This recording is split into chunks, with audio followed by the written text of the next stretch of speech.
마이크도 할까요? 이거 마이크 안 되는 거예요, 이거는? 그러면 그래, 알았어요. 이제 켜놨습니까? 네.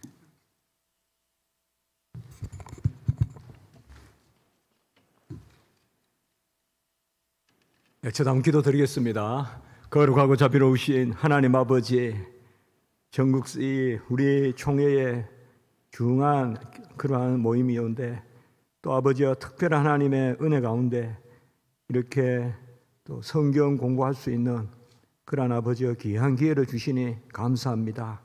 특별히 우리 교단이 서 있는 귀한 자리인 웨스트민스터 신앙 고백서를 이번 기회에 또 장장 16주간이나 하나님 시간을 허락하셔서 저희들은 귀한 기회를 갖게 되었사오니 처음부터 끝까지 주장하여 주시고 하나님 함께하여 주시고 이런 선한 일들이 땅끝까지 널리 퍼지는 그런 은혜의 역사가 있게 해 주시옵소서.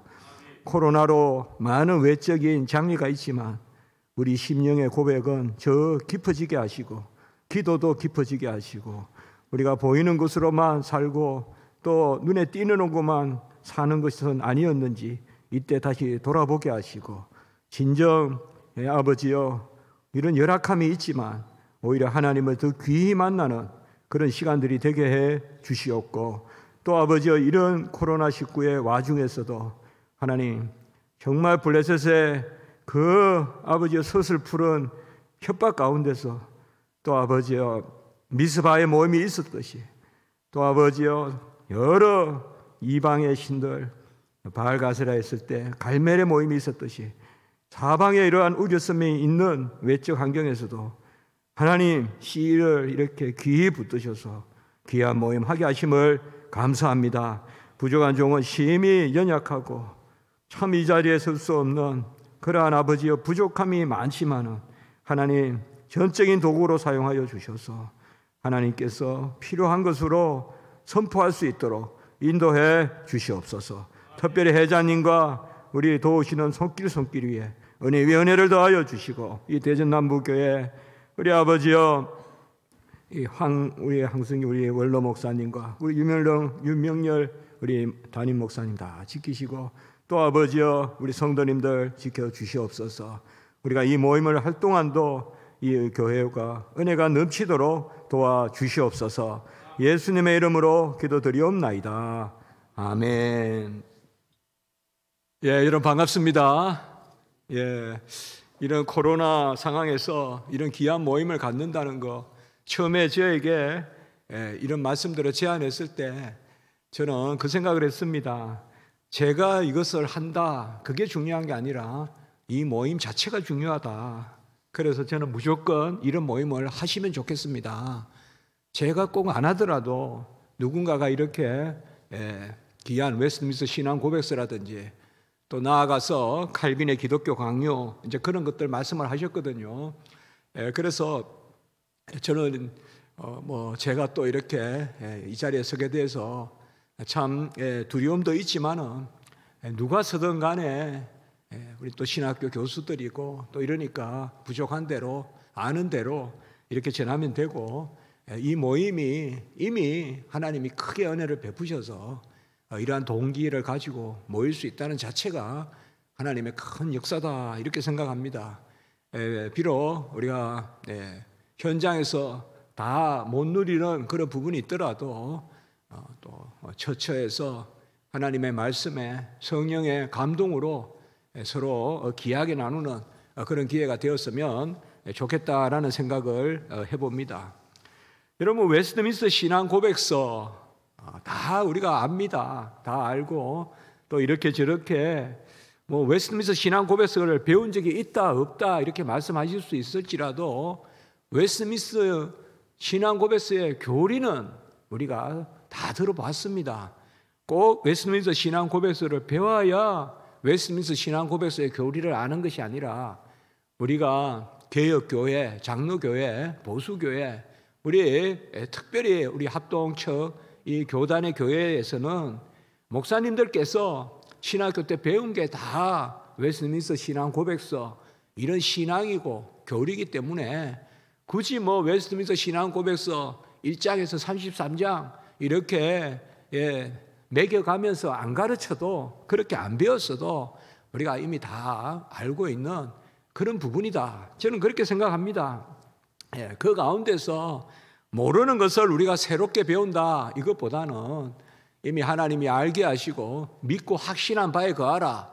우리가 믿고 확신한 바가 있는데 그 부분을 다시 돌아보고 우리가 선 자리를 다시금 돌아보는, 진정 우리가 어디서 있는가, 우리를 어디에서 떠냈는가, 그런 말씀이 있지 않습니까? 예레미야에 우리를 떠낸 그 우묵한 근원이 어딘가, 이제 그런 것을 우리가 한번 나눠보는 시간이 되었으면 좋겠습니다. 제가 또 마침 하나님의 은혜로, 저는 웨스트민스터 이 신앙 고백서는 사실 제가 미국에 처음 유학을 갔을 때 제일 처음에 3학점 수업을 들었던 게 하이델베르그 신앙 교육서예요. 하이델베르그 캐테키즘이라고도 하죠. 캐테키즘이 신앙 교육서거든요. 그런데 그때 이제 야, 이거 하이델베르그 되게 좋구나. 뭐 제일 첫 마디가 이제 위로로부터 시작하잖아요. 그리고 3G, guilt, grace, gratitude, 이렇게 해서 죄와 은혜와 감사, 뭐 유명한 그 구조잖아요. 그래서 3학점이니까 일주일에 4시간이거든요. 미국에서는 4시간에서 3학점인데 그것을 그렇게 석사 과정에서 제가 유학 가서 배웠으니 얼마나 알차게 배웠겠어요. 책도 많이 읽고. 그래서 야, 하이델베르크가 좋구나, 그런 생각을 했어요, 일단. 그리고 뭐 하이델베르크는 알다시피 독일이지 않습니까? 독일에는 주로 루터란이 많지만 독일의 개혁교회가 있거든요. 그 독일 개혁교회의 그러한 귀한 신앙 교육서입니다. 신앙 고백서가 아니라, 교회에는 신앙 고백서가 있고 신앙 교육서가 있습니다. 우리가 오늘 이번에 다루고자 하는 것은 신앙 교육서가 아니라 신앙 고백서입니다.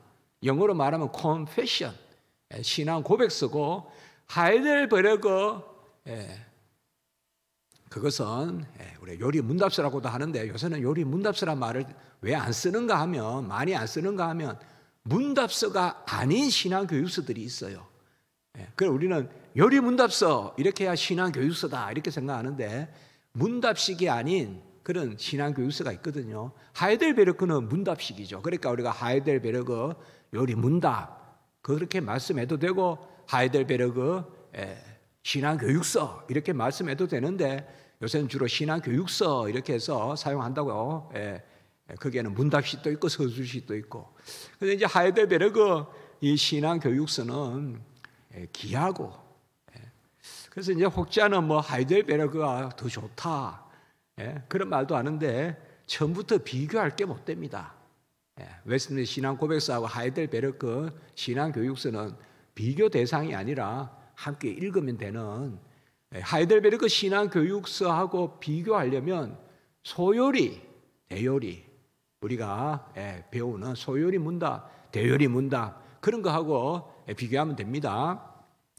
그래서 제가 사실상 하이델베르크 신앙 교육서를 이게 귀하다라고 생각하고 이제 미국에서 공부를 또 하고 영국 가서 스코틀랜드, 제가 공부했던 곳이 바로 장로교 본산 존 녹스 그 교회 학교입니다. 그래서 에딘버러의 뉴 칼리지라고 하는 데서 공부하고, 제가 박사 논문을 좀 빨리 제출을 했습니다. 2년 10개월 만에 제출을 했는데요. 아마 지금도 기록일 겁니다. 아마. 어떤 분이 그러더라고요. 아주 교수님이 세운 기록을 못 깼다 그래요. 제가 2년 10개월 만에 썼어요. 제가 했던 영국 가서요. 딱 공항에 내려서 하나님 앞에 무릎 꿇고 기도하면서 3년 만에 마치게 해달라고 기도했어요. 에딘버러 공항에서. 그런데 정말 꼭 3년 만에, 2년 10개월 만에 냈는데 옥스포드에서 심사 교수가 2개월 늦게 왔어요. 늦게 오셨어요. 그래서 알리스터 맥그라스 교수님이 심사를 했는데 그렇게 꼭 3년 만에 마쳤어요. 하나님의 뜻은 오묘하죠. 그때 제가 논문을 제출하고 처음에는 별로 안 떨렸는데 그 맥그라스 교수님이 전화를 하신 거예요, 저에게. 병호, 조금만 기다려줄 수 없냐, 미안하다. 너무 바쁜 일이 있어서 빨리 못 올라가겠다 심사하러 2개월 좀 기다려 줄 수 없냐. 그래서 저보고 그렇게 이야기했어요. 2개월만 기다려 달라. 그 누가 심사위원이 기다리라는데 안 기다린다 하겠어요. 예? 안 기다리면 또 개심죄에 걸리면 안 되잖아요. 그래서 순간 다 불안감이 언습하는 거예요. 그때부터 사실 기도를 많이 했어요. 그전에는 사실 논문 내고 그냥 물론 평소에 기도는 했지만 논문 내고 교수님도 잘 쓰셨다 해서 막 그래도 돼요. 해보면 되겠지 하는 큰 두려움은 없었는데 그 2개월은 정말 두렵더라고요.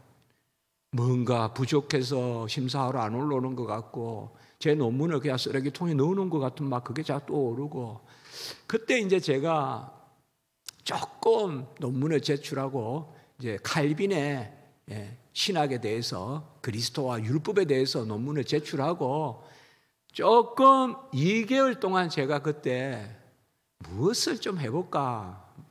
그 2개월 동안 저 도서관 에딘버러 도서관에 고서들도 너무 많은데 무엇을 좀 찾아볼까. 그냥 있으면 불안하고 오히려 마음이 기도하고 그 남는 시간에 이제 공부하던 버릇은 있는데 일단 공부는 끝내놨으니까요. 뭘 좀 더 조금이라도 읽어볼까. 그때 제 생각에 웨스트민스터 신앙 고백서를 좀 읽어보자. 내가 유학을 마치고 한국에 갔을 때도 웨스트민스터 이 신앙 고백서에 관한 자료들은 많지 않을 텐데 그때 또 마침 제 지도 교수님이 데이비드 라이트 교수님이라고 소천하셨는데 그분이 전 세계의 웨스트민스터 신앙 고백서를 소위 리바이벌 하고 있었어요. 요새 웨스트민스터 신앙 고백서 시리즈가 되게 많이 나와요, 여러분들. 우리나라에도 CLC에서 4권인가 나왔어요, 시리즈가 번역돼서. 그 주역이 제 지도 교수님이셨어요, 에딘버러에. 그래서 웨스트민스터, 그래서 제가 찾다 보니까 그 에딘버러 도서관에 웨스트민스터 회의록이 창고에 가득 있는 거예요. 그건 아무나 안 보여주는데 제가 지도교수님한테 허락받고 박사과정 한다고 하니까 그러면 들어가서 한번 봐라 그래요. 그래서 저는 거기 가서 좀 읽어봐야지. 무슨 자료 있으면 봐야지 하는데 들어가 보니까 이거는 책이 아니라 그냥 괴짝 같아요. 이만큼 큰 책에 웨스트민스터 회의했던 것을 다 기록한 그 회의록을 거기에 이제 쭉 이렇게 넣어놨어요. 그래서 뭣도 모르고 제가 그거 열람하러 왔다 그러니까 그분들이 속으로 무슨 말이야, 저걸 어떻게 열람하겠단 말이에요. 저는 뭣도 모르고 그냥 몇 개 좀 읽어보면 되겠거니 생각했는데 1163차례 회의했던 거, 회의를 1163번을 했어요, 웨스트민스터 총회가. 이거는 기독교 역사상 최고 오랫동안 한 회의예요. 당대 신학자들이 모여서 그 회의록을 기록한, 그 회의록을 기록한 자료가 에딘버러 도서관에 있는데 그것도 손으로 쓴 자료예요, 필사로. 그것을 하려고 우리 장로교회 본산인 스코틀랜드 장로교단에서 모금을 해서, 그런 정신이 있죠. 그것을 그렇게 해놨더라고요. 근데 이제 저는 그걸 어디까지 읽겠어요, 제가. 그러나 이제 그때 저한테 이 웨스트민스터는 누군가가 연구해야 된다, 이거. 우리 교단에서도 그 생각을 제가 많이 한 거예요.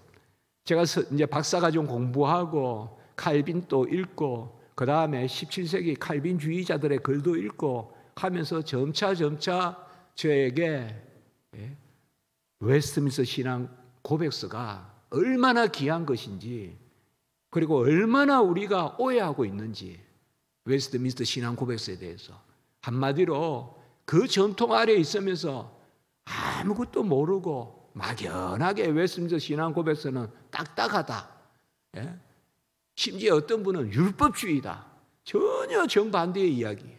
웨스트민스터 신앙 고백서보다 더 은혜로운 게 없고 더 언약을 강조한 게 없고 그리스도가 함께 하시는 그 은혜가 꽉 차 있는 거예요. 그리고 성도의 삶을, 그것도 내 공로가 아니라 하나님의 은혜로, 이제 그런 것이 웨스트민스터 신앙 고백서에, 그건 제가 알았거든요. 그래서 저는 하이델베르그 신앙 교육서하고 비교한다 이러면 일단 비교를 하지 마라 그래요. 왜냐하면 하이델베르그 또 프랑스에 가면 갈릭한 신앙 고백서, 독일에 가면 이제 아까 독일에는 하이델베르크 우리가 예를 들까요? 하란에 가면 벨직 신앙 고백서. 벨직은 옛날에는 하란, 벨기에, 룩셈부르크는 옛날에는 그냥 한 나라잖아요. 그쪽에 베네룩스 삼국이라 그럽니까? 그러니까 사실 벨기에 신앙 고백서가 오늘날 하란 신앙 고백서예요. 사실 벨기에 신앙 고백서라고 해야 돼요. 그래서 하란 사람들은 17세기부터 하란이라고 부른 거예요, 그거를. 근데 우리는 벨직이라고 불러요. 벨직 신앙 고백서, 하란 신앙 고백서예요. 그리고 스위스에는 헬베틱이라는 게 있어요. 헬베틱이 이제 스위스란 뜻이에요. 스위스 신앙 고백서. 이 원조는 뭐냐? 1537년, 6년, 7년 그 사이에 나오는 칼빈의 신앙 고백서예요. 제네바에서 칼빈의 신앙 고백서가 있고, 칼빈이 사실상 프랑스 위그노들한테 아맘리의 신앙 고백서 쓰다가 갖다 주다시피 해서 나온 것이 프랑스 신앙 고백서예요. 프랑스를 라틴어로는 갈리칸이라고 그래요. 그래서 프랑스에는 갈릭한 신앙 고백서가 있고, 이제 화란에는 벨직 신앙 고백서가 있고, 스위스에는 헬베틱 신앙 고백서가 있고, 이건 다 신앙 고백서예요. 그리고 독일에는 신앙 교육서. 왜냐하면 독일에는 상대적으로 약했어요. 루터가 강하니까, 루터란이. 그러니까 거기는 신앙 고백서보다 이 신앙 교육서가 발전했어요. 이게 하이델베르그 가보면, 지금도 하이델베르그 성에 가면 참 아름다워요, 여러분들. 거기 가면 아직까지 폭격을 맞은 흔적을 그대로 놔뒀어요. 역사의 교훈이라고 하면서. 그 2차 대전 때 그것이 하이델베르그예요. 폭격을 당해서 하이델베르그 성 아주 아름다운데 깨진 성이 그대로 있어요. 근데 보통 거기만 보고 여행객들이 집에 돌아가는데 그 앞에 또 이렇게 뭐 라인강에 줄길 거예요, 아마. 그것도 물빛이 참 황금 물빛이 아름다워요. 저도 한번 가봤어요, 하이델베르그에. 무슨 학회가 있어서. 근데 보통 사람들은 거기만 가보고 집에 와요. 그럼 큰일 나요. 그 시장 옆에 가면 하이델베르그 대학교가 있고, 그리고 그 옆에 뭐가 있는가 하면 대학교 가기 전에 시장에 더 가까이 성령교회라고 있어요. 거기서 하이델베르그 신앙 교육서를 만든 거예요. 그게 이제 하이델베르그예요. 이게 다 뭐예요? 칼빈의 영향을 받은 거예요. 그런 면에서는 독일에서 개혁신학, 칼빈 신학을 제대로 전한 것이 하이델베르그 신앙 교육서예요. 기예요, 물론. 그러나 자 보십시오. 금방 제가 말씀드린 것은 전부 16세기 작품들이에요. 자, 원조는 누구다? 칼빈. 그리고 칼빈이 이제 들어가서 조금 그 시기 늦게 나온 게 이제 뭐냐? 영국 쪽에 가서 특별히 39개조, 그리고 아일랜드, 그리고 그 유명한 스코틀랜드, 바로 존 녹서가 만드는 신앙 고백서가 있는 거예요. 스코틀랜드 신앙 고백서. 우리 장로교 신앙 고백서의 원조죠.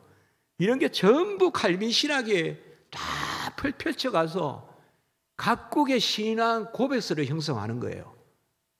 신앙 고백서가 있고 신앙 교육서가 있고요. 신앙 고백은 우리가 이것을 고백한다라는 거고, 신앙 교육은 주로 입교할 때 교육시키는 거예요. 그게 이제 소요리 문답, 아까는 캐테키즘 그런 거예요. 그래서 신앙 고백서가 있고 신앙 교육서가 있고 그 다음에 교리서가 있어요. 이 칼빈은 이 세 가지를 젊을 때 다 써요. 칼빈은 젊을 때 27대 신앙 고백서를 쓰고 28대 신앙 교육서를 쓰고, 그리고 27대 기독교 강요를 써요. 출판해요. 얼마나 천재입니까? 사실 이 세 가지가 교회를 지키는 3대 교리 기둥이에요. 그게 하나가 뭐야? 신앙 고백서. 나는 이걸 믿습니다. 가장 짧은 신앙 고백서는 뭐예요? 사도신경. 그걸 길게 늘어놓은 게 웨스트민스터 신앙 고백서 이런 거예요. 그걸 다 모아놓은 게 사도신경이란 말이에요. 이건 confession이라고 해요. 우리가 신앙 고백서가 있고 신앙 교육서가 있고 그리고 교리서가 있다 이 말이에요. 우리가 우리 전통에서 가장 귀한 신앙 고백서는 뭘까요? 칼빈의 신앙 고백서 그리고 하이델베르그 신앙 고백서. 그 중간에 하나 뭐를 끼워 넣는다면 뭘까요? 존 녹서의 스코틀랜드 신앙 고백서. 이게 우리 장로교의 전통이죠. 칼빈, 녹서 그리고 웨스트민스터. 제가 한 논문에서 종교개혁 500주년 때 세문화교회 가서 그건 장신측이죠.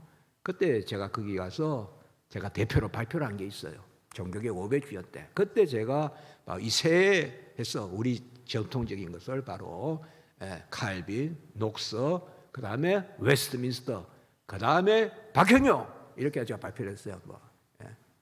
500주년 때. 이를 이제 우리가 맥락이 쫙 이렇게 이제 흘러내려오는 거죠. 그래서 교회가 이 세 가지는 우리가 바퀴는 두 바퀴라 하고 소선 셋이라 하죠. 그러니까 소정자가 셋이잖아요. 이게 이 산발이 교회의 산발이라고 할 수 있는 거예요. 하나는 신앙 고백서, 하나는 신앙 교육서, 하나는 교리서. 우리로 말하면 뭘까요? 우리가 떠오르면 신앙 고백서는 아까 말씀드렸듯이 칼빈의 제네바 신앙 고백서, 그 다음에 스코틀랜드 존 녹서가 하는 스코틀랜드 장로교 신앙 고백서, 그리고 웨스트민스터 신앙 고백서. 이게 우리의 신앙 고백서 전통이고, 신앙 교육서는 칼빈의 신앙 교육서, 그리고 중요한 거 하나 이야기하라면 하이델베르그 신앙 교육서, 또 이야기하라면 웨스트민스터 소요리 대요리 문답. 여기 신앙 교육서란 말이에요. 이걸 캐테키즘이라 그래요. 캐테키즘은 무슨 말인가 하면 카테큐멘이라는 단어가 입교 지망생을 뜻해요. 입교 지망생을 가르치는 책이 요리 문답서예요. 그러니까 요새 소요리 대요리 그 막 어려운 게 아니라 특별히 소요리 문답은 입교 지망생 초신자를 가르치는 거예요. 초신자를. 우리가 소요리를 가르치도 어렵다 이러면 이거는 조금 우리가 문제가 있는 거죠. 사실은 평소에 안 배워서 그런 거죠. 안 가르쳐서 그렇고. 그건 사실상 교회에 입교할 때 알아야 될 정도를 오래 교회 다니는 분도 소요리가 어렵다 이렇게 말한다면 제가 그런 말 듣거든요. 교수님 소요리 어떻게 쉽게 가르쳐요? 그럼 저는 뭐라 할까요? 소요리를 어떻게 쉽게 가르치냐? 저는 또 이렇게 이야기하죠. 저한테는 그렇게 들리거든요. 교수님, 알파벳을 어떻게 가르쳐요? 기역, 니은을. 기역, 니은을 어떻게 쉽게 가르치냐? 그냥 가르치지. 소요리 문답 그런 거예요. 기본이란 말이에요. 아장아장인데 그걸 가지고 소요리가 어렵다. 이러니까 우리가 너무 안 가르친다. 교회에서. 그냥 가르쳐야 된다, 이제는. 이제 그런 생각을 하는 거죠. 그 가르치는 게 문답서예요. 그게 문답서로 안 된 것도 있기 때문에 칼빈은 1차 신앙교육서, 2차 교육서 정말 유명한 거거든요. 1차 신앙교육서, 2차 신앙교육서. 근데 1차는 문답식이 아니에요. 서술식이에요. 2차는 문답식이에요. 이것은 정말 우리가 소요리, 대요리도 좋지만 칼빈의 이 신앙교육서는 참 뛰어납니다. 이런 거는 우리가 정말 총회나 이런 데서 발굴해가지고 정말 많이 막 책 만들어서 교회마다 배포하고 해야 될 책들입니다. 사실. 그게 이제 우리가 신앙 교육서입니다. 그리고 또 한 이 세 발 중에 하나가 뭐라 그랬죠? 교리서. 교리서는 가장 대표적으로 우리는 뭐예요? 바로 기독교 강요가 있다 이 말이에요. 기독교 강요가. 그러니까 이 세 가지를 잘 가르치면 되는 거예요. 교회에서. 이 세 가지에 바로 서 있으면 그것이 바로 우리가 정통교리에 서 있는 것이다. 그래서 웨스트민스터 신앙 고백서는 아까 말씀드렸던 칼빈의 신앙 고백서 또 그게 이제 다 뻗어나갔어요. 하랑 신앙 고백서, 프랑스 신앙 고백서, 스위스 신앙 고백서, 잉글랜드 신앙 고백서, 그리고 스코틀랜드 신앙 고백서, 이게 16세기에 다 만들어집니다. 종교개혁이 일어나면 제일 먼저 하는 게 신앙 고백서 만들고 신앙 교육서 만들고 교리서 쓰는 겁니다. 그리고 종교개혁자들은 전부 신학자들입니다. 여러분, 녹스, 파렐, 아주 대단한 용기 있는 장군과 같은 누구도 어떻게 해볼 수 없는 담대한 사람들이지만, 정말 사람이 감당할 수 없을 만큼 용맹스러운 사람들이지만 다 신학자들입니다. 다 교리서를 쓴 분들이에요. 존 녹스도 우리나라에 아직 번역이 안 됐는데 이런 게 참 애통합니다만은, 애정론이랑 녹스는 신학을 안 했잖아요, 이렇게 이야기해요. 녹스가 제네바에서 공부했습니다. 칼빈이 세웠던 제네바 아카데미에서 공부했거든요. 그래서 애정론을 써요. 그 제가 제자들 시켜서 다 번역해 놨는데 어떤 일인지 출판사에서 아직 출판 안 하고 있어요. 10년이 다 돼 가는데도. 그 참 좋은 책이 있거든요. 존 녹스. 예? 그래서 제가 서론이 좀 길었는지 모르겠는데, 이 16세기 것들을 다 모아서 나온 것이 이제 17세기 1600년대에 가서, 1600년대에는 대표적인 2대 교회 회의가 있어요. 이게 가장 큰 교회 회의예요. 또 두 가지가. 첫 번째는 도르트 총회예요. 화란에. 거기에서 우리가 알다시피 튤립이라는, TULIP 있잖아요. 도르트 5대 신조. 그 도르트 신경이 17세기 초에 만들어졌고요. 그리고 도르트 신경까지 합해서 다 칼빈 이후의 신경들이 다 반영이 돼서 종합적으로 글작품을 만들어낸 게 웨스트민스터예요. 그러니까 웨스트민스터하고 하이델베르그 신앙교육사하고 비교를 한다는 자체가 어리석은 일이다 이 말이에요. 우리 교단에서도, 제가 교단에도 그런 말씀하는데, 뭐 하이델베르그가 좋니, 하이델베르그로 바꿔야 되니, 그런 것은 우리가 앞뒤가 안 맞는, 그 맞습니다. 웨스트민스터 신앙 고백서가, 저는 진작부터 이야기했습니다. 웨스트민스터 신앙 고백서를 많이 연구해야 된다, 우리 교단이. 이거는 교단적으로 해야 된다. 웨스트민스터 신앙 고백서를 우리 교단이 세계적으로 가장 많이 연구해야 될 분야다, 이게. 그런 말씀을 했거든요. 그런데 감사하게도 요새 우리나라에서 또 뭐 연구가 적잖이 되지만, 또 우리가 오늘 이렇게 모임을 하고 있잖아요. 그러나 미국이나 이런 데서도 계속 웨스트민스터 신앙 고백서 연구가 되고 있고요. 여러분들이 아까도 제가 말씀드렸지만 CLC라고 미국 서울의 출판사 있잖아요. 기독교 출판사, 기독교 문서 선교회, 거기에서 웨스트민스터 시리즈로 쭉 나오는 게 있어요. 그 책들 특별히 뭐 읽은 이런 책도 괜찮아요. 요새 웨스트민스터 글들이 나오는데, 여전히 그래도 우리에게는 너무나 미약하다. 우리 총회가 웨스트민스터 더 많이 전하고 또 소요리 대요리 이런 것들을 가르쳐야 된다, 이제 그렇게 생각합니다. 여러분, 신앙 고백서가 뭡니까? 우리가 로마서 10장 10절에 보면 마음으로 믿어 의에 이르고 입으로 시인하여 구원에 이른다. 마음으로 믿고 입으로 시인한다. 사실상 그래서 뭐 마음으로, 그러고 뭐 입으로 토설해야 된다, 그런 개념은 사실 아니에요. 입으로 소리를 내서 고백은 아니에요. 사실은 믿고 확신한 바를 내가 아멘 하는 거예요. 그래서 하나님의 말씀은 먼 곳에 있지 않고 바다에도 있지 않고 산에도 하늘에도 있지 않고 우리 마음에 있고 우리 입에 있다. 신명기 30장. 그 말씀이 인용되어서 로마서 10장에 가보면 마음으로 믿고 입으로 시인하여. 이건 뭐냐면 하나님이 우리 마음에 우리 입에 말씀을 붙여주셨다는 거예요.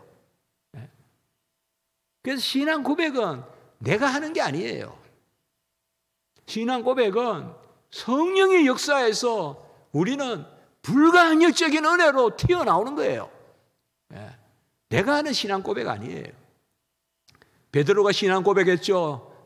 주는 그리스도시요 살아계신 하나님의 아들이시니다. 어쨌든 베드로는 어부예요. 무슨 율법사가 아니에요. 근데 빌립보 가이사랴에서 그런 신앙 고백을 했단 말이에요. 그 먼저 예수님께서 질문을 하죠. 빌립보 가이사랴는 옛날엔 가이사랴 빌립보라 했는데요. 혹시 거기 가실 기회가 있으면 가보면 바로 저 헤로몬산 밑에 단이란 게 단 지파가 그까지 올라간 거예요. 거기에 가면 지하수가 막 얼마나 세게 흐르는지 몰라요, 소리가. 헐몬산에서 내려오는, 헤르몬산에서 내려오는 물이에요. 근데 거기에 물이 많은 곳이고요. 거기에 가다 보면 만신전이 있어요. 온갖 그냥 우상들이 덕실덕실하는 게 아직까지 있어요. 그곳에서 예수님이 너희는 나를 누구라 하냐 물으신 거예요. 거기 가보면은요, 그 우상이 많은 데서, 그러니까 사람들에게 묻잖아요. 사람들은 나를 누구라 하느냐 먼저 물으셔, 예수님이. 다 예수님을 쫓아다니는데, 그러니까 들어는 엘리야, 들어는 세례 요한, 들어는 에레미야, 들어는 다른 선지자라 합니다. 이렇게 하거든요.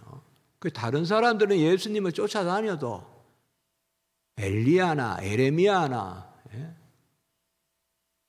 그냥 뛰어난 선지자 하나라고 생각하는 거예요. 뛰어난 선지자 하나. 들어는 세례 요한. 그런데 예수님께서 너희는 나를 누구라 하느냐? 이게 이제 고백을 묻는 거예요. 그러니까 베드로가 뭐라 했습니까? 주는 그리스도시요 살아계신 하나님의 아들이시니다. 그리스도라는 말은 기름 부었다는 뜻입니다. 기름 부은 선지자시요 제사장이시요 왕이시요. 삼중직이라고 하죠, 우리가. 그리고 하나님의 아들이시다. 기름 부음 받은 자는 사람의 아들입니다. 선지자는 우리가 모세 같은 사람, 이사야 같은 사람. 제사장은 또 누구예요? 우리가 아론의 반차, 레위 지파. 그 다음에 왕은 누구예요? 다윗의 계보. 다 사람들이에요. 그러니까 주는 그리스도시요라고 고백한 것은 주는 사람의 아들이신데 기름 부음 받은 사람의 아들이시요. 여기까지만 고백하면 안 돼요. 하나님의 아들이십니다. 주는 그리스도시요 살아계신 하나님의 아들이다. 이걸 묶으면 어떻게 될까요? 하나님의 아들이 사람의 아들이 되셔서 선지자 제사장 왕이시다. 이 고백을 한 거예요, 베드로가. 그 어부가. 그러니까 예수님께서 뭐라 해요? 이를 알게 한 것은 너의 혈육이 아니라 하늘에 계신 아버지시다. 고백을 혈육이 알게 한 것이 아니라, 어릴 때부터 배워서 고백하는 것이 아니라 하늘에 계신 아버지다. 고백은 내가 하는 것이 아닙니다. 그것부터 우리가 잘 알아야 됩니다. 여러분, 연구해서 고백하시는 분 있습니까? 우리 가운데. 내가 3년 연구해서 주는 그리스도라고 결론 냈다. 그래서 나는 믿는다. 교회 다닌다. 그렇게 하는 분 있습니까? 성령이 임하면, 불가항력적인 은혜로 성령이 임하면 말씀이 하늘에 있고 바다에 있지 않고 내 입에 있고 내 마음에 있거늘. 아까 신명기 30장. 그걸 인용하면서 10장 10절에 마음으로 믿어 의에 이르고 입으로 시인하여 구원에 이른다. 이거 두 가지가 아니라 한 가지예요, 사실상.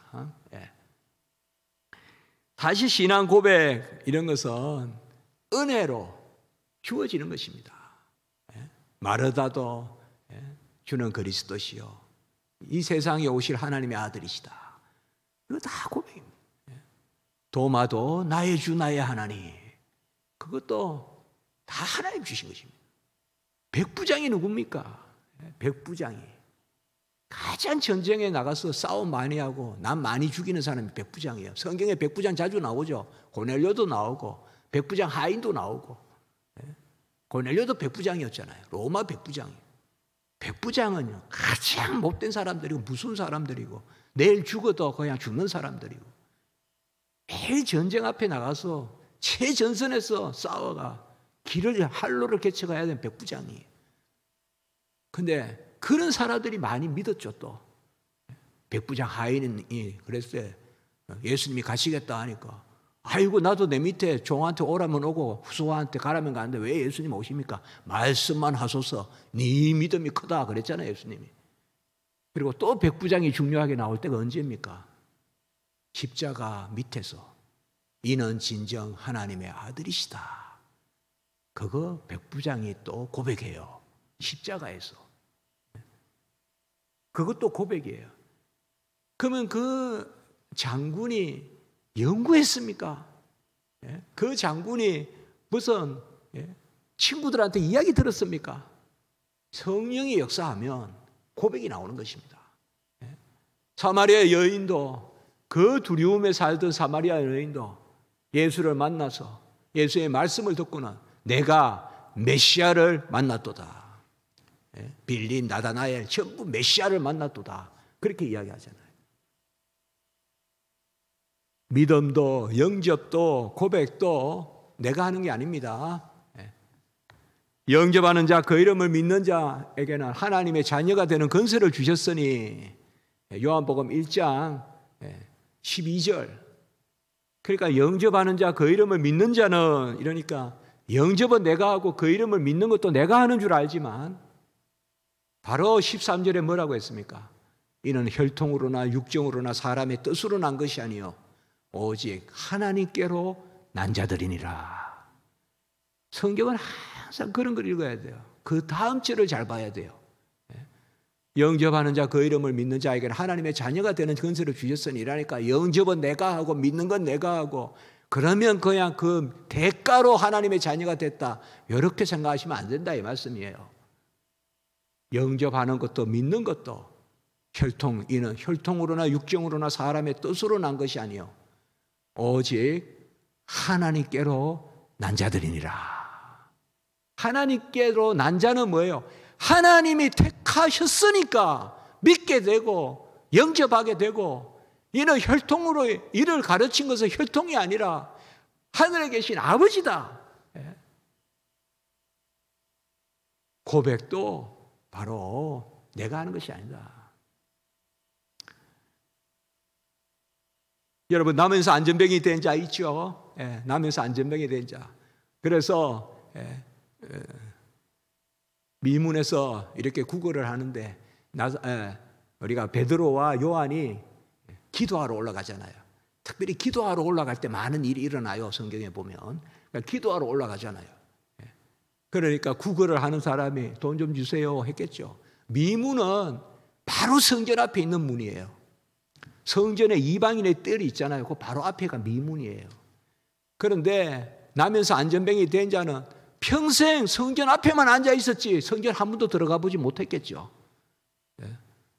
부정하다고 생각했으니까 그렇게 몸이 불안전하고 이러니까. 그런데 베드로와 요한이 기도하러 가면서 돈 달라고 했을 거 아니에요. 그러니까 은금은 내게 없거니와 은과 금은 내게 없거니와 내게 있는 것으로 내게 주노니 곧 나사렛 예수 그리스도의 이름으로 일어나 걸으라. 이렇게 하잖아요. 잘 아는 말씀이잖아요. 그러니까 즉시 일어나서 뛰기도 하고 걷기도 하고 찬송하더라. 어디 들어가서? 성전에 들어가서. 우리는 거지가 돈만 받아서 그냥 안전뱅인 채로 그렇게만 살고 있었죠, 평생. 그러나 주님의 이름으로 일어날 뿐만 아니라 더 중요한 것은 처음으로 난생 처음으로 성전에 들어가 본 거죠. 그래 찬송했죠. 그리고 난 다음에 이제 베드로가 솔로몬 행각에서 설교를 하는데 너희들이 어찌하여 우리를 주목하느냐? 어찌 베드로가 요한이 그를 살렸다고 생각하느냐? 이를 온전하게 한 것은 믿음이다. 자, 봅시다. 우리가 한번 성경 한번 볼까요, 여러분들? 사도행전.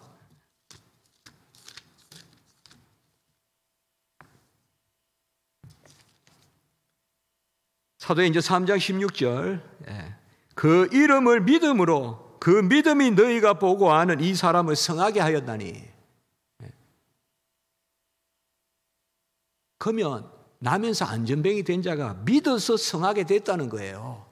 베드로와 요한 때문이 아니고. 맞죠, 당연히. 그러니까 어찌하여 우리를 주목하느냐. 복음을 전하는 자가 무슨, 복음을 전하는 자에게 능력이 있는 게 아니잖아요. 복음의 능력이 있지. 나사렛 예수 그리스도의 이름으로 일어나 걸으라는 선포하는 그 예수 그리스도의 이름에 권능이 있는 거죠. 그러니까 이 나면서 안전병이 된 자가 믿음으로 그 이름이 너희가 보고 아는 이 사람을 성하게 하였나니, 여기까지만 읽고 설교하면 안 된다 이 말이에요. 그 바로 이어서 한번 읽어볼까요? 시작. 예수로 말미암아 난 믿음이 너희 모든 사람 앞에서 이같이 완전히 낫게 하였느니라. 성경을 제대로 읽으려면, 이제 개혁신학적으로 읽으려면, 정통적으로 읽으려면 예수로 말미암아 난 믿음, 여기에 줄을 쳐야 돼요. 나면서 안전병이 된 자가 자기 믿음이 아니란 말이에요. 예수로 말미암아 난 믿음이란 말이에요. 그게. 이것은 아까 요한복음 1장 13절에 뭐예요? 혈통으로나 육정으로나 사람의 뜻으로 말미암은 것이 아니요 뭐요? 하나님께로 난 자들이니라. 하나님께로 난 자들, 하나님의 택함 받은 자들, 예수로 말미암아 난 믿음, 예수가 구주가 되시고 예수의 의로 거듭난 사람. 우리는 예수를 믿으면 예수가 나를 예수를 믿게 하시는 거예요, 사실. 여기에 신앙 고백이 들어있는 거예요. 예수가 나를 살리셨다. 예수가 나를 일으키셨다. 바로 우리가 예수를 만났도다. 이 모든 신앙 고백의 출발이 예수는 나의 주시다. 같이 합니다. 주 예수. 이게 최초의 신앙 고백이에요. 주 예수가 최초의 신앙 고백이에요. 주 예수란 말은요, 여러분 이스라엘 시대 때는 헬라어를 많이 썼거든요. 저 로마 라틴 사람들이 정복했지만 언어는 헬라어를 썼어요. 우리가 역사 때 배우면 보면 로마 사람들은 무슨 실용적인 거, 목욕탕 만들고 도로 닦고 이런 거는 잘했는데 문학이나 이런 것은 헬라 사람들이 잘했잖아요. 헬라가 망해서도 헬라 문명을 많이 받아들였잖아요. 헬라 문명을. 그래서 사실상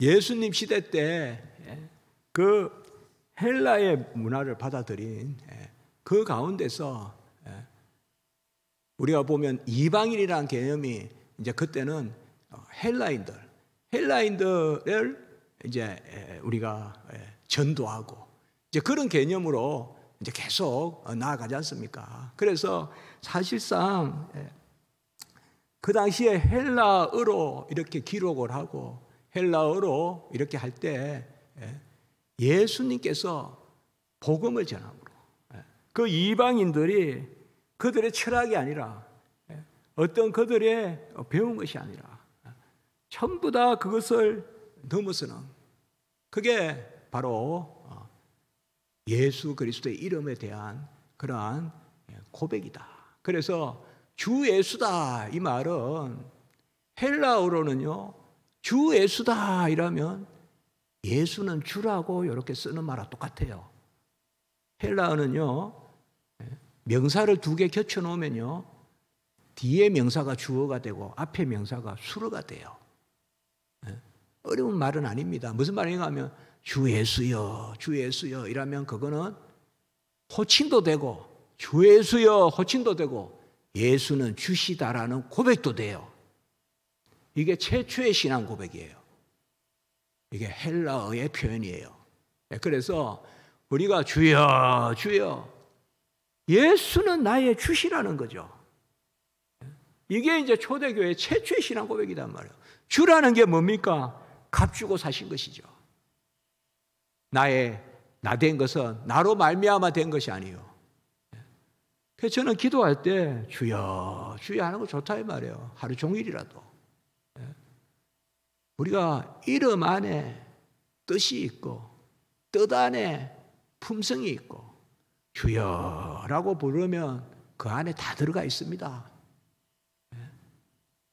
우리가 자녀들이 아버지 부르면 다 알죠. 다 알지 않습니까? 뭘 구체적으로 구합니까? 저는 구체적으로 기도하란 말을 잘 모르겠어요. 무슨 말인지. 구체적이지 않은 부름이 어디 있습니까? 어떻게 보면 구체적인 것은 말할 수 없죠. 이미 본질적인 관계가 구체적인 거죠. 본질적인 관계가 구체적인데 그 최고의 본질적인 관계가 뭐예요? 예수는 나를 값주고 사신 분, 주라는 뜻이죠. 주가 값주고 사신 분이잖아요. 우리는 종이다 주다 이라면 아이고 뭐 옛날 계급사회 이렇게 볼 수 있지만 옛날에 주라는 개념은 좋은 개념이에요. 종의 신분을 가진 사람을 데려가서 주인의 상에서 먹고, 성경에 그런 게 나오잖아요. 아버지의 상에 참여한다. 밥상에 참여한다는 뜻이에요. 한 자리에서 먹는다는 거예요. 예? 그리고 그냥 이렇게 우리가 옛날에 무슨 뿌리니 이런 거 소설이나 뭐 이런 거 보면 있잖아요.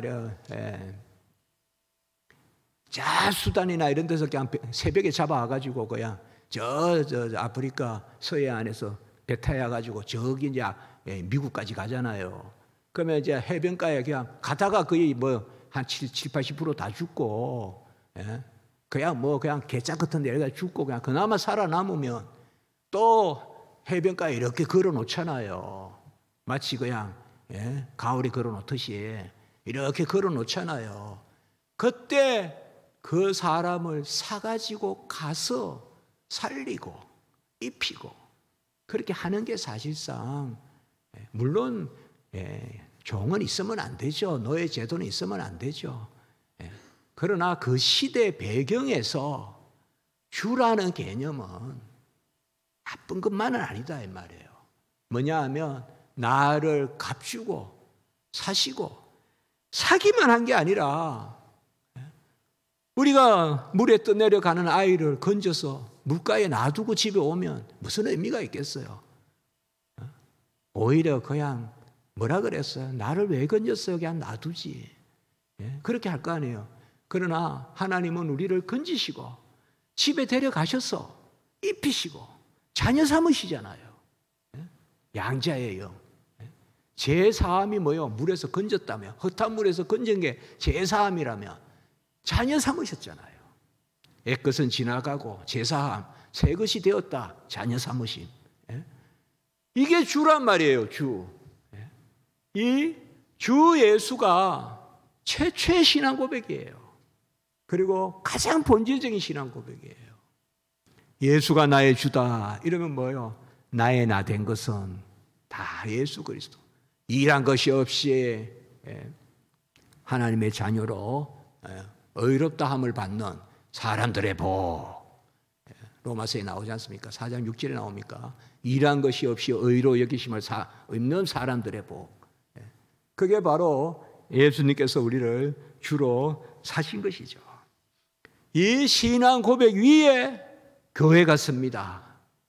그게 뭐예요? 바로 잘하였도다 기뻐했어요. 주님께서 베드로의 신앙 고백을. 그 베드로의 신앙 고백은 주는 하나님의 아들이신데 사람의 아들이 되셔서 선지자, 제사장, 왕으로서 모든 의를 다 이루시고, 요한복음 19장 30절, 그 의로 우리를 값주고 사신 주님이십니다. 이게 신앙 고백입니다. 이것을 가장 간략하게 아무 연구도 안 하고 자연 발생적으로 카타콤이라는 동굴에서 그 어두운 데서 신앙 교육을 시킨 거예요. 그때는 교회 안에 들어오는 세례가 그야말로 혈맹이에요. 우리나라 말 혈맹이란 말 있잖아요. 피를 나눈 맹사 있잖아요. 뭐 이 말이 좋은 말인지 나쁜 말인지 모르겠는데, 그래서 카타콤에 아시잖아요. 로마의 지하에 그 네로의 박해가 있고 할 때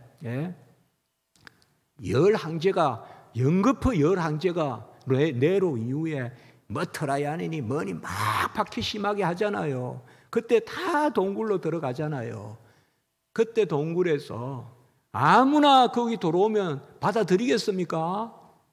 단계가 있어요. 잘못 받아들였다가 밀고 하면 다 잡혀서 죽잖아요. 그러니까 그때는 전능하사 천지를 만드신 하나님 아버지를 내가 믿사오며 그것만 1년 가르쳐요. 그리고 그 애아들 우리 주 예수 그리스도를 믿사오니 또 1년 가르쳐요. 그 2년 3년 그때 자연 발생적으로 가르쳐서 그것을 고백하면 그때 그 찬송시와 함께 신앙 고백이 형성돼요. 우리가 뭐 이렇게 찬송 있잖아요. 찬송. 그 찬송시가 어디 있습니까? 빌립보 2장 6절에서 11절입니다. 한번 볼까요? 빌립보 2장 6절에서 11절. 사도 바울이 옥에서 빌립보에 쓴 서신, 빌립보서에 저는 이거 다 외웁니다. 너희 안에 이 마음을 품어라. 2장 5절. 그런 것 뭐 하나님의 권세신 하나님과 동등됨을 취할 것을 여기지 아니하고 오히려 자기를 비워 종의 형체를 가지사 사람들과 같이 되었고 사람의 모양으로 나타나사 자기를 낮추시고 죽기까지 복종하셨으니 곧 십자가에 죽으심이라. 이러므로 하나님이 그를 지극히 높여 모든 사람이 모든 뛰어난 이름을 주사. 이게 초대교회 노래예요, 노래.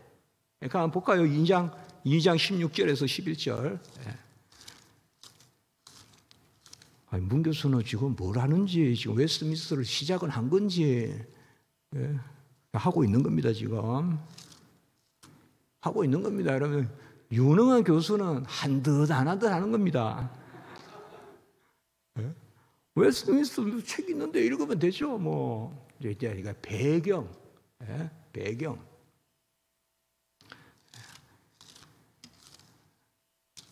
요새는 우리가 잘 안 외우죠. 요새는 전부 이것만 하죠. 이렇게 이거죠. 그래. 21세기의 자아상은 이거죠. 이렇게 지하철 타보면 전부 이것만 하죠. 이렇게 이걸 머리로 새기질 않죠. 머리로 새기질 않아요. 그러니까 전부 정보도 내가 컨테이너가 아니라 정보를 들고 다니죠. 그래서 물으면 찾죠. 이거죠. 이렇게 찾던 이렇게 찾던. 저는 이런 거 잘 못하는데 이렇게 하잖아요. 하여튼 이렇게 보면 지하철 모처럼 타보면 전부 이것만 하고 있죠. 이것만. 그러니까 제 생각에는 조금 이건 태야 되지 않냐. 인간의 이 고매한 지성은 오히려 이 시대가 갈수록 약화되지 않냐. 왜냐하면 뭐 머리 쓸 일이 없으니까. 그냥 이렇게 뭐 요새는 글도 안 써요. 댓글만 써. 이렇게 문장력이 없어요. 문장력이 학생들이 보면 문장력이 전혀 문장력이 떨어져요. 글을 잘 못 써요. 댓글만 달아봐가지고. 그런데 초대교회 찬송시예요. 빌립보서 한번 보세요. 이런 것들이 이제 고백입니다. 이게. 초대교회의 아까 최초의 고백은 주는 그리스도시요 살아계신 하나님의 아들이시고 가장 간단한 고백은 예수는 주시다. 예수는 그 이름 자체가 뭐요? 그가 자기 백성을 죄에서 구원하실 자 이르심이라. 그 예수가 우리의 주신데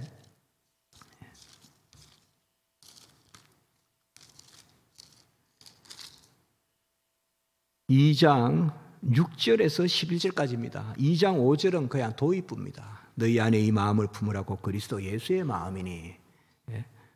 예수의 마음, 예수의 심장 이런 것은 고린도서에도 많이 나오죠. 그러면서 그는 그먼 하나님의 본체시나. 이거는 초대교회의 성도들이 노래 불렀다. 우리 저기 정읍에서 오신 우리 장로님 목사님도 계신데 정읍가 있잖아요. 정읍가. 그리고 옛날에 무슨 우리 만인이 무슨 있잖아요. 서동요 뭐 이런 거 있잖아요.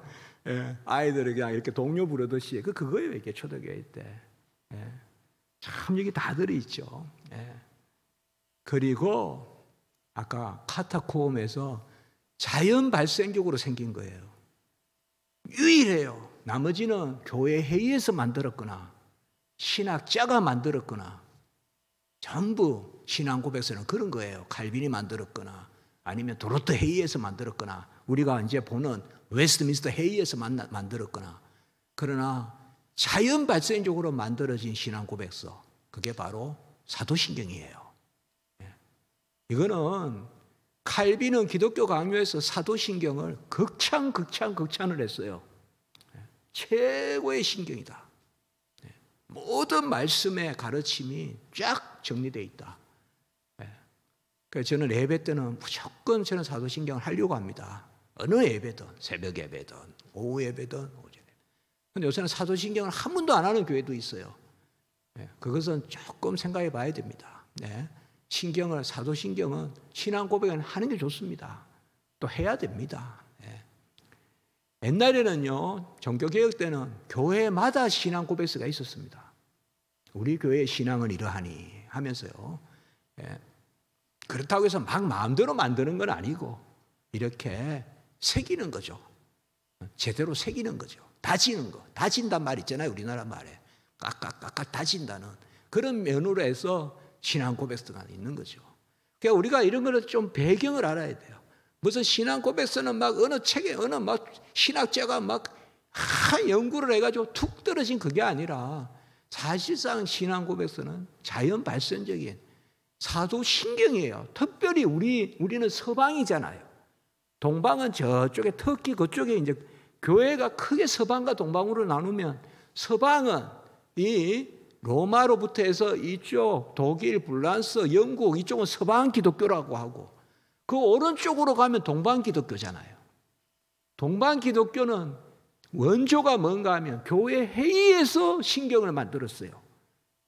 그게 니케아 신경, 콘스탄티노플 신경 하면서 저 터키의 도시예요.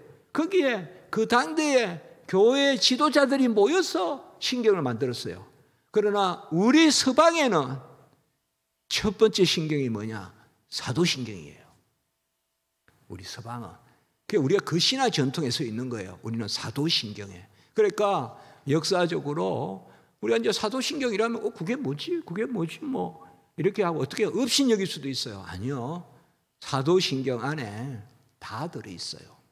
그래서 칼빈은 기독교 강요를 4권을 쓰잖아요. 그중에 제1권은 성부, 제2권은 성자, 제3권은 성령, 제4권은 교회. 곧 무슨 순서입니까? 사도신경 순서로 썼어요. 사도신경, 그 칼빈의 제가 번역한 책에 있지 않습니까? 기독교 강요. 그 3,000페이지 되는 거. 그게 사도신경을 펼쳐놓은 거예요. 그래서 이제 조금 쉬었다 할까요? 그러면 제가 조금마다 쉴게요. 1분만 더 하다가. 그러면 그거 하고 요건 내가 맺고 이제 바로 책으로 들어갈게요. 책에 또 서문이 있으니까요. 오늘 안 그래도 우리 담당하는 우리 전도사님께서 교수님 오리엔테이션도 넣을까요? 그렇게 하는데 제가 여러분 이걸 오리엔테이션이라고 생각하셔도 돼요. 신앙 고백서입니다. 우리가 다루는 것은 신앙 교육서가 아닙니다. 신앙 고백서는 마음으로 믿고 입으로 시인하고 말씀을 붙여준 것을 표현하는 겁니다. 우리는 비춰서 비추는 거지 내가 비추는 게 아닙니다. 나로부터 빛이 나가는 게 아닙니다. 그건 신앙 고백 아닙니다. 신앙 고백은 나는 거울이라면 이게 내 심령이에요. 그러면 이게 떨어지면 나오는 겁니다. 이렇게 하나님이 하시는 겁니다. 이런 것은 성령의 조명이라 그럽니다. 성령이 비추면 그건 우리가 비추면 비추는 거예요. 거울이 스스로 빛을 냅니까 여러분? 어둠 속에 거울을 던져놔봐요. 거울이 무슨 빛을 발산해요? 빛이 있으니까 빛을 비추잖아요. 그래서 신앙 고백은 하나님의 은혜로 말씀을 비추어 주시면 그 말씀을 우리가 대비추는 그것을 정리한 것이 신앙 고백이다 이 말이에요. 아멘. 그러니까 하나님이 우리의 심령에 말씀을 비추어 주시면 우리는 불가항력적인 은혜로 대비추는 거. 안 비출 수가 없어요. 이를 알게 하신 이는 혈육이 아니라 하늘에 계신 아버지시다. 불가항력적인 은혜다 이 말이에요. 베드로 네가 고백한 거 네가 배운 거 아니야. 너 아버지가 가르쳐준 거 아니야. 네 친구가 가르쳐준 거 아니야. 하늘에 계신 아버지가 가르쳐 준 거야, 너 그거. 예? 그러면서도 잘했다. 네 고백 위에 교회를 세우리라. 예? 신앙 고백 위에 교회를 세우리라. 그리하여 너희 이름을 반석이라 하리라. 베드로, 게바 이렇게 가는 거지 않습니까? 그러니까 신앙 고백이 온전해야 그 터위에 교회를 세워야 반석 위에 세운 교회, 예? 무너지지 않네. 찬송하잖아요, 우리가. 반석 위에 세운 교회, 예? 무너지지 않네. 그것이 바로 신앙 고백이다. 그것을 말씀드리고, 그 신앙 고백의 원조는 성경이에요. 성경입니다. 성경에 신앙 고백이 들어있다 이 말이에요. 아까 몇 가지만 해서 주 예수가 최초의 성경의 신앙 고백이에요. 같이 합시다. 주 예수. 예수는 주시다. 그 말과 같은 말이라고 했어요. 주 예수는 특이한 용법이 있다 그랬죠, 헬라어에. 명사를 두 개 이야기하면 뒤에 명사가 주어가 되고 앞에 명사가 보어가 돼요. 주 예수다 이러면 예수는 주다 이렇게 된다고요. 그리고 주는 그리스도시요 살아계신 하나님의 아들이다. 베드로의 고백. 주는 그리스도시요 이 세상에 오실 하나님의 아들이다. 마르다의 고백. 그 다음에 아까 나의 주 나의 하나님 도마의 고백. 백부장의 고백. 이는 진정 하나님의 아들이다. 그리고 맹인들의 고백. 다윗의 자손이요. 사탄의 고백도 있어요. 그거는 사탄의 고백은 사탄이 한 고백은 아니지만 거룩하신 이인이다. 이건 다 고백이에요. 사탄도 예수님 보고 하나님의 거룩하신 자다 이렇게 한다고요. 이런 것은 다 뭔가 하면 하나님을 드러내는, 그것을 가장 멋있게 펼친 것이 저는 웨스트민스터 신앙 고백서라고 생각한다 이 말이에요. 우리 기독교 역사상 이건 누구에게도 저는 이야기해요. 그래서 저번에 하이델베르그 신앙교육서 우리 학교에서 누가 시리즈로 발표를 했어요. 그 황희찬 집사, 황 무슨 집사님 있잖아요. 황희찬은 축구 선수고 그 있죠. 항이상 그분이 저보고 서문서 돌라 해서 처음에는 많이 못했었는데 저는 서문을 같은 안 쓰거든요. 그 추천사. 그 다음에는 안 썼어요. 그런데 거기 할 때는 이렇게 막 우리 그 안희수 교수님이나 이런 분들이 주로 하라는 이쪽 있는 분들, 대륙파들, 그분들이 이렇게 해서 했어요 모임을. 그때 저보고 하이델베르그 전체를 한번 저에게 좀 해달라고 해서 제가 그때 위로에 대해서 했어요. 그리고 그때 제가 제 첫 마디가 이 마디를 했어요. 여러분, 하이델베르그가 웨스트민스터를 좋다 나쁘다 이렇게 비교하면 안 됩니다. 웨스트민스터는 최고의 신앙 고백서입니다. 하이델베르그는 가르치는 교육서입니다. 여러분, 변별력을 가지고 접근해야 됩니다. 그러니까 교육서니까 어떤 용어는 아무래도 부드럽겠죠. 위로라는 말도 많이 들어가고. 그러니까 하이델베르그 신앙 교육서는 더 뭐가 넘치고 웨스트민스터는 그게 아니다. 그렇게 말하면 안 됩니다. 입교자들에게 가르치는 그 신앙 교육서와 교회의 토대를 세우는 신앙 고백서는 교리는 다르지 않겠으나 그것을 표현하는 것이나 내용은 훨씬 신앙 고백서가 깊습니다. 웨스트민스터 신앙 고백서는 최고의 신앙 고백서예요. 일단 여러분, 이번에 강의 들으시는 여러분, 일단은 최고라고 이야기하고 시작하십시오. 아셨죠? 그리고 묻거든 무슨 말씀 좀 하시다가 답이 안 나오거든 문 교수 전화번호 알려주십시오. 네. 그럼 제가 답해 드릴 테니까. 웨스트민스터 신앙 고백서가 최고다. 이게 오늘 전반부 오리엔테이션입니다. 10분간 쉬겠습니다.